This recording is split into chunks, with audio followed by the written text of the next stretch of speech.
YCP ఎప్పుడూ కూడా బీజేపీకి ప్రత్యర్థి పక్షమే అని ఆ పార్టీ నిరూపిస్తూ ఉంది. వైసీపీని రాజకీయంగా దూరంగానే పెడుతోంది. 2024 ఎన్నికల వేళ కూడా గుంటూరులో జరిగిన సభలో మోడీ వైసీపీ మీద తీవ్ర విమర్శలు చేసిన సంగతి గుర్తుండే ఉంటుంది. అవినీతి ప్రభుత్వం అని నాడు బీజేపీ పెద్దలు అన్నారు.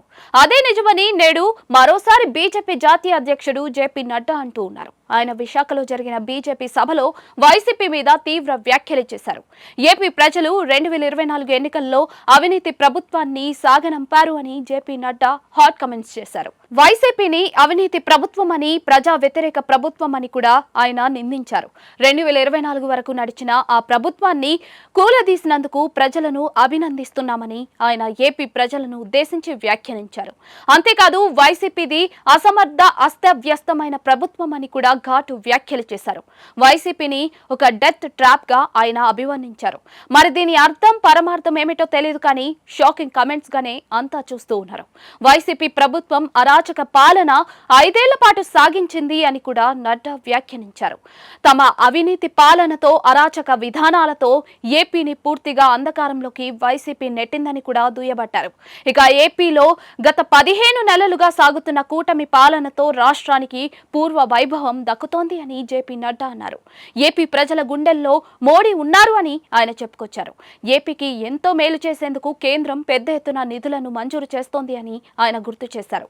వైసీపీ చేసిన పాపాలను, కూటమి ప్రభుత్వం నరేంద్ర మోడీ ఏపీకి చేసిన సహాయాలను ప్రజల్లోకి బలంగా తీసుకుని వెళ్లాలని బీజేపీ క్యాడర్ ని ఆయన కోరారు. ఇదిలా ఉంటే జేపీ నడ్డా ఏపీకి వచ్చి విశాఖ సభలో వైసీపీ మీద చేసిన సంచలన వ్యాఖ్యలను ఆ పార్టీ తట్టుకోలేనిలాగానే ఉన్నాయి. నిన్నటికి నిన్ననే ఉపరాష్ట్రపతి ఎన్నికల్లో ఫక్తు బీజేపీ అభ్యర్థికి వైసీపీ ఓటేసి తాము అండగా ఉంటామని చెప్పింది.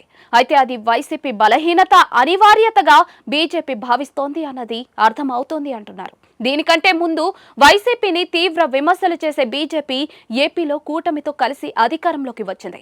అన్నీ తెలిసి కూటమితోనే రాజకీయ పోరు అన్నది కూడా గుర్తెరగిన వైసీపీ ఎందుకు బీజేపీకి ఉపరాష్ట్రపతి ఎన్నికల్లో మద్దతు ఇచ్చింది అన్నదే ఆ పార్టీ వారికి అర్థం కావడం లేదని అంటున్నారు. మొత్తానికి ఏపీలో చూస్తే కూటమి ఉమ్మడి శత్రువుగానే వైసీపీని బీజేపీ చూస్తోంది. అంతేకాదు షాకింగ్ కామెంట్స్ కూడా చేస్తుంది. దీంతో వైసీపీ రాజకీయ వ్యూహాలు ఎంత పేలవంగా ఉన్నాయో బీజేపీ నుంచి వస్తున్న విమర్శలు చెప్పకనే చెబుతున్నాయని అంటున్నారు. దీంతో బీజేపీ వైసీపీకి రిటర్న్ గిఫ్ట్ ఇచ్చింది అని అంటున్నారు.